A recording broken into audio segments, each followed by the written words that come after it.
Praise the lord, hallelujah. Good morning ప్రభు అయిన యేసుక్రీస్తు నామంలో మీ అందరికీ శుభాలు వందనాలు తెలియజేసుకుంటా ఉన్నాను. ఉదయకాల సమయంలో దేవుని ఆరాధన చేసుకోవడానికి, దేవుని గణపరచడానికి దేవుడు మనకిచ్చిన గొప్ప భాగ్యంగా నేను నమ్ముతా ఉన్నానండి. ప్రియమైన దేవుని బిడ్డలారా, ఎవరైతే ఆన్లైన్లో వీక్షిస్తూ ఉన్నారో, ఎవరైతే ఫాలో అవుతూ ఉన్నారో, మరి నిత్యంగా దేవుని మహిమను, దేవుని కృపను మీరు చూచుదురుగాక. హల్లెలూయా. మరి ఈ సమయంలో ప్రార్థన చేసుకుని మనం ఆరాధనలోకి వెళ్ళిపోదాం. ప్రేమ కలిగిన తండ్రి మీకు వందనాలు, సజీవుడు అయిన దేవానికి వందనాలు, సర్వశక్తి కలిగిన తండ్రి మీకు వందనాలు. ఉదయకాల సమయంలో నీ మాటను, నీ నాకు ధైర్యాన్ని మేము పొందుకోవడానికి అందరికీ నీ కృప కలగజేయమని నజరేయుడును సర్వశక్తి కలిగిన యేసుక్రీస్తు నామం పేట ప్రార్థించి మేము వేడుకొంచున్నాము తండ్రి. ఆమేన్, ఆమేన్, ఆమేన్. హల్లెలూయా. మనందరికీ తెలిసినటువంటి పాట పాడుకుంటూ దేవుని నామాన్ని గొప్ప చేద్దాం. మహిమ ఘనతకు అర్హుడవు నీవే నా దైవము, మహిమ ఘనతకు అర్హుడవు నీవే నా దైవము. సృష్టికర్త ముక్తిదాత, సృష్టికర్త ముక్తిదాత, స్తుతులకు పాత్రుడా, ఆరాధనా నీకే యేసయ్యా, ఆరాధనా నీకే, ఆరాధనా నీకే యేసయ్యా, ఆరాధనా నీకే, ఆరాధనా స్తుతి ఆరాధనా, ఆరాధనా నీకే, ఆరాధనా స్తుతి ఆరాధనా, ఆరాధనా నీకే, ఆరాధనా నీకే, ఆరాధనా నీకే, ఆరాధనా నీకే, ఆరాధనా నీకే. వ్యాధులను తొలగించినావు, మృతులను మరి లేపినావు, వ్యాధులను తొలగించినావు, మృతులను మరి లేపినావు. యెహోవా రాఫా స్వస్థపరచు, యెహోవా రాఫా స్వస్థపరచు, నన్ను స్వస్థపరచు. ఆరాధనా నీకే, ఆరాధనా నీకే, ఆరాధనా నీకే యేసయ్యా, ఆరాధనా నీకే, ఆరాధనా స్తుతి ఆరాధనా, ఆరాధనా నీకే, ఆరాధనా స్తుతి ఆరాధనా, ఆరాధనా నీకే, ఆరాధనా నీకే యేసయ్యా, ఆరాధనా నీకే, ఆరాధనా నీకే యేసయ్యా, ఆరాధనా నీకే. మహిమ ఘనతకు అర్హుడవు నీవే నా దైవము, మహిమ ఘనతకు అర్హుడవు నీవే నా దైవము. సృష్టికర్త ముక్తిదాత, సృష్టికర్త ముక్తిదాత, స్తుతులకు పాత్రుడా, ఆరాధనా నీకే, ఆరాధనా నీకే, ఆరాధనా నీకే యేసయ్యా, ఆరాధనా నీకే, ఆరాధనా నీకే యేసయ్యా, ఆరాధనా నీకే, ఆరాధనా నీకే యేసయ్యా, ఆరాధనా నీకే. మన్నాను కురిపించినావు, బండ నుండి నీళ్ళిచ్చినావు, మన్నాను కురిపించినావు, బండ నుండి నీళ్ళిచ్చినావు. యెహోవా ఈయే చూచుకొను, యెహోవా ఈయే చూచుకొను, సర్వము సమకూర్చును.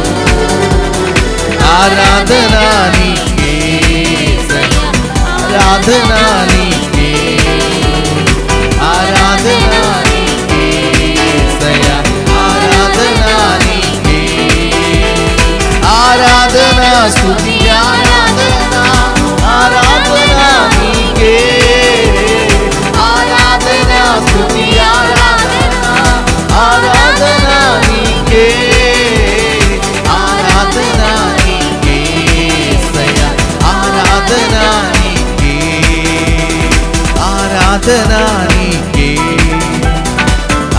ఆరాధన నీకే, ఆరాధన నీకే యేసయ్యా, ఆరాధన నీకే, ఆరాధన నీకే యేసయ్యా, ఆరాధన నీకే, ఆరాధన నీకే యేసయ్యా, ఆరాధన నీకే. మహిమ ఘనతకు అర్హుడవు నీవే నా దైవము, సృష్టికర్త ముక్తిదాత, సృష్టికర్త ముక్తిదాత, మస్తుతులకు పాత్రుడా, ఆరాధన నీకే యేసయ్యా, ఆరాధన నీకే. ప్రియ పరలోకపు తండ్రి, మీకు వందనాలు, ఆరాధనకి యోగ్యుడా, మీకు స్తోత్రం నాయన. ఉదయకాల సమయంలో నీ సన్నిధిని అనుభవించడానికి, నీ కృపలో నింపబడడానికి ప్రభా మాకు ఇచ్చిన గొప్ప భాగ్యమును బట్టి మీకు వందనాలు అయ్యా. ఆన్లైన్ వీక్షిస్తున్న ప్రతి ఒక్క బిడ్డను బలపరచండి, ధైర్యపరచండి, నీ వాక్కు చేత నింపమని నజరేయుడును సర్వశక్తి కలిగిన యేసుక్రీస్తు నామముపేట ఈ ప్రార్థన అడిగి నమ్మి వేడుకొంచున్నాము తండ్రి. ఆమేన్, ఆమేన్, ఆమేన్. హల్లెలూయా. ప్రియమైన దైవజనమా, దేవుని మాటను మనం ధ్యానించుకుందాం ఉదయకాల సమయంలో.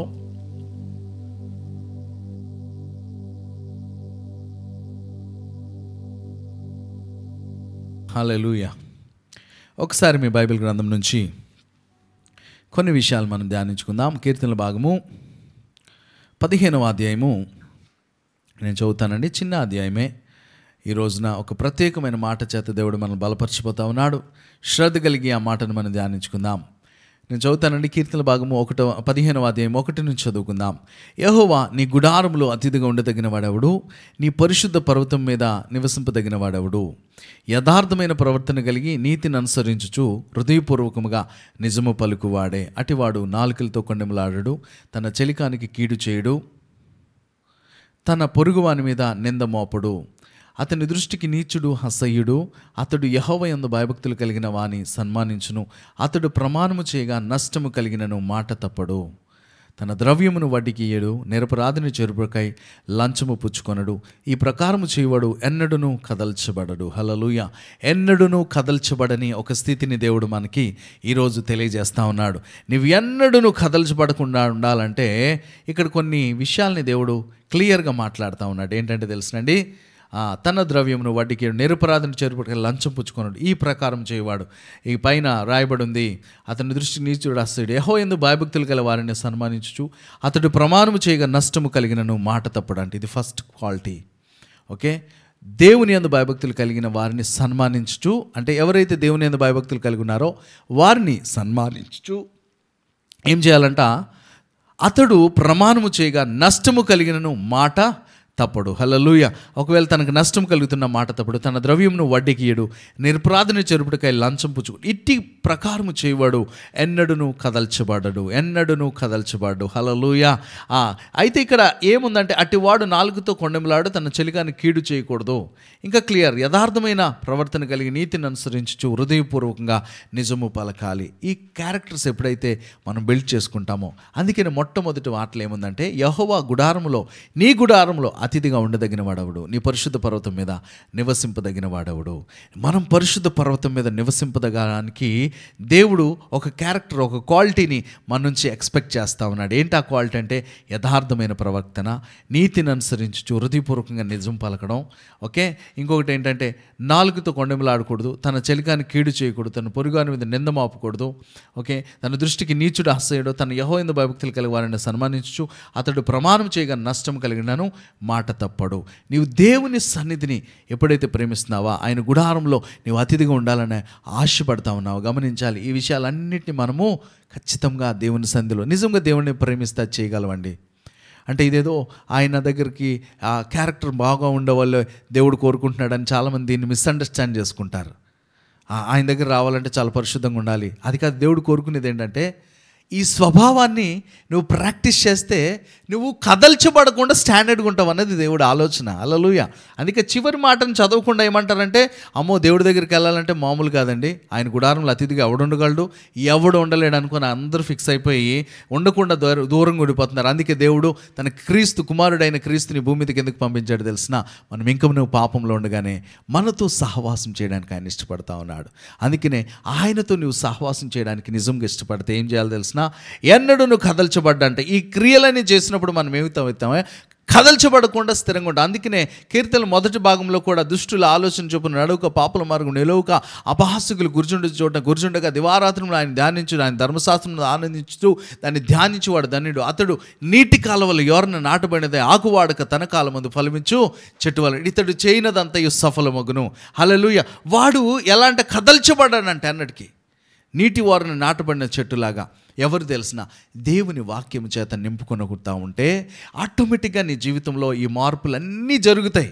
మనం ఏమనుకుంటామంటే దేవుని వాక్యాన్ని మొదట లోపలికి ఎక్కించుకోకుండా నేను పర్ఫెక్ట్గా ఎప్పటికీ ఉండలేను, నేను అబద్ధాలు ఆడేస్తూ ఉన్నాను, నేను బెంకములు ఆడుతూ ఉన్నాను, నేను నిందలు మోపేస్తూ ఉన్నాను, నేను ఇంకోటి ప్రమాణం చేసిన మాట తప్పేస్తాను, నష్టం కలుగుతుందని అనేక మార్లు తప్పిపోతూ ఉన్నాను, నా వడ్డీని ద్రవ్యాన్ని వడ్డీకి ఇచ్చేస్తా ఉన్నా, నిర్భరించి లంచం పుచ్చుకుంటా, ఈ క్రియలన్నీ చూసుకొని ఏమనుకుంటున్నామంటే నేను దేవుని యొక్క అతిథి గుడారంలో నేను నివసింపదగ్గడానికి అర్హుడిని కాదు, నేను ఫిట్ కాదు అని చాలాసార్లు తొలగిపోతున్నామేమో. దేవుడు నీతోనే మాట్లాడుతూ ఉన్నాడు. నువ్వేం చేయాలంటే మొదటగా ఆయన సన్నిధిని ప్రేమించి ఆయన వద్దకు వచ్చినప్పుడు ఆయన నిన్ను ఘనపరుస్తాడు, బలపరుస్తాడు. ఒక పాపపు స్త్రీ అత్తరుబుడ్డిని పగలగొడుతూ దేవుని సన్నిధికి వచ్చి ఆయన పాదాలు పూస్తూ ఆయన పాదాలు ముద్దు పెట్టుకుంటూ తన తన తలతో తన పాదాలను తుడుస్తూ ఉంటే అందరూ రకరకాలుగా మాట్లాడుకుంటూ ఉన్నారు. కానీ యేసుక్రీస్తు ప్రభువారు చెప్పిన మాట ఏంటో తెలిసిన, ఈమె ఉత్తమమైన కార్యం చేస్తూ ఉంది, నా భూస్థాపన నిమిత్తం ముందుగానే ఈమె నన్ను అభిషేకిస్తూ ఉంది. నా గురించి ఎక్కడైతే సిలువ గురించి మాట్లాడతారో అక్కడ ఈమె గురించి రాయబడుతుందని ఉంది. ప్రియమైన దైవజనమా, ఆమె పాప స్త్రీ ఏంటి ఇలా చేస్తూ ఉంది, ఆమె దగ్గరకు వచ్చి ఇలా చేస్తూ ఉంటే దేవుడు యేసుక్రీస్తు ప్రవక్త కదా, ఈయనకు అర్థం కాదా అని ఇంటికి పిలిచిన ఎవరు సీమోను అనుకుంటా ఉంటే అతనితో ఏమంటాడు తెలిసిన దేవుడు, ఇదిగో నేను ఇంటికి వచ్చాను, నువ్వు నాకు నీళ్ళు ఇవ్వలేదు, నేను నన్ను ముద్దు పెట్టుకోలేదు, కానీ ఈమె ఉన్నతమైన కార్యం చేస్తూ ఉంది. అంటే ఎందుకు ఆ పని చేస్తూ ఉందంట, ఆమె దేవునితో సహవాసాన్ని కోరుకుంటా ఉంది. తను పాపం స్త్రీనే, అందరూ అసహించుకుంటా ఉన్నారు. కానీ దేవుడు యొక్క ఉద్దేశం మీకు అర్థమవడం కోసం నేను చెప్తా ఉన్నా. మనం చాలాసార్లు మనకు దేవుని ఉద్దేశం అర్థం కాక దేవుని సన్నిధికి రావడానికి భయపడతా ఉంటాం, దూరంగా వెళ్ళిపోతూ ఉంటాం. ఆయన వచ్చినప్పుడు మనం రెస్పెక్ట్ సరిగ్గా ఇవ్వం. ఆయన అంటే ప్రేమే తెలుసు కానీ ఆయన చాలా నిర్లక్ష్యం చేస్తాం. ఆ సీమోను కూడా ఇంటికి పిలిచాడు కానీ నీళ్ళు ఇవ్వలేదంట. చూడండి, ఓకే రాగానే ముద్దు పెట్టుకోవాలి, ఆ పనులు ఏం చేయలే.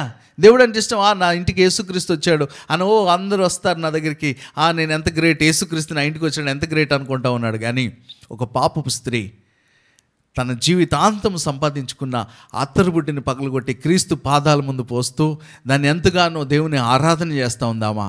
ఆరాధన దేవుడు చూశాడు. ఆ స్థితిని ఆమె యొక్క పరిస్థితిని ఎరిగిన దేవుడే ఆమెని నిజముగా గౌరవిస్తూ ఉన్నాడు. ఈ రోజున నీ యొక్క పరిస్థితి ఎలా ఉందో నాకు తెలియదు,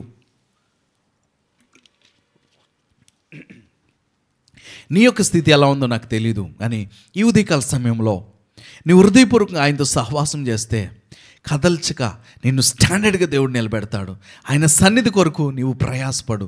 మొదట మనం ఏమనుకుంటామంటే పర్ఫెక్ట్ అయినాక అప్పుడు ఆయన దగ్గరకు వద్దాం అనుకుంటాం. కానీ దేవుడు కోరుకునేది ఏంటి తెలిసిన, ఆయన వద్దకు నీవు వచ్చినప్పుడు ఆయన నిన్ను ఆ వాక్యము చేత, ఆ యొక్క జీవము చేత నేను నింపి నిన్ను పరిశుద్ధినిగా చేయగలడు. హల్లెలూయా. కాబట్టి దేవుని వద్దకు రా, మొదట ఆయన వద్దకు నువ్వు రా, ఆయన వాక్యం చేత నింపబడు. ఆ వాక్యాన్ని నీ హృదయంలో పెట్టుకో. ఆ వాక్యానుసారంగా నువ్వు ఎప్పుడైతే దాన్ని ధ్యానిస్తావు, అందుకే దివారాత్రములు దాన్ని ధ్యానించేవాడు ధన్యుడు, అతడు నీటి కాలువలు ఎవరు నాటబడదు. ఫస్ట్ వాక్యము చేత నువ్వు సహవాసం చేస్తే, దేవుని సన్నిధి చేత నువ్వు సహవాసం చేస్తే ఏమవుతావో తెలిసినా నీ క్రియలు మారిపోతాయి. ఫస్ట్ మనం మారిపోయేకప్పుడు వద్దాం అనుకుంటాం, అది ఎంత బాధాకరం అండి, ఎప్పటికీ అది జరగని పని. అందుకనే ఐ రిక్వెస్ట్ యూ, నేను బ్రతిమలాడుతా ఉన్నా ప్రియమైన దేవుని బిడ్డ, అలాంటి మనస్తత్వం ఒకరు కలిగి ఉన్నాము. ఇదిగో దేవుడు నీ సహవాసాన్ని కోరుకుంటా ఉన్నాడు, నిన్నుగా కోరుకుంటా ఉన్నాడు. కాబట్టి ఉదయకాల సమయంలో మనస్ఫూర్తిగా దేవుని ఆరాధన చేద్దాం, దేవుని గణపరుద్దాం. కాబట్టి ఈ మాటల్ని హృదయపూర్వకంగా మీరు గ్రహించాల్సిందిగా ప్రభు పేట మనం చేస్తా ఉన్నా. ప్రార్థన చేసుకుందామా. ప్రేమ కలిగిన తండ్రి, మీకు వందనాలు. పరలోకపు తండ్రి, అయ్యా నాయన, ఎందరైతే తండ్రి నీ సన్నిధి కొరకు అయ్యా ఆశ లేకుండా దూరంగా అయిపోతున్నారు, భయముతో అయ్యా పాప స్థితిని బట్టి దూరంగా వెళ్ళిపోతున్నారేమో వారి పట్ల నాయన మీరు కార్యం జరిగించండి, కృప కలిగి చేయండి, గొప్ప కార్యం చేయండి ప్రభా. మీకే మహిమ ఘనత ప్రభావములు చెల్లిస్తా ఉన్నాం. ఈ మాటలు వారి హృదయంలో స్థిరపరచమని సమస్త మహిమ నీకు మాత్రమే చెల్లిస్తూ నజరేయుడును సర్వశక్తి కలిగిన యేసుక్రీస్తు నామములో ఈ ప్రార్థన అడిగి వేడుకొంచున్నాము తండ్రి. ఆమేన్, ఆమేన్, ఆమేన్. తండ్రి అయిన దేవుని ప్రేమ, కుమారుడైన యేసుక్రీస్తు వారి కృప, పరిశుద్ధాత్మ దేవుని అన్యోన్య సాహసం కాపదల ఇక్కడ కూడిన బిడ్డలకును సకల పరిశుద్ధులకు సదాకాలం తోడయండి నడిపించునుగాక. Amen, amen, amen. God bless you. దేవుడు మనల్ని దీవించునుగాక. మరలా రేపు ఇదే సమయాన్ని కలుసుకుందాం. అంతవరకు దేవుడు తన రెక్కల చాటున మనం భద్రపరిచి కాపాడునుగాక. ఆమేన్. God bless you.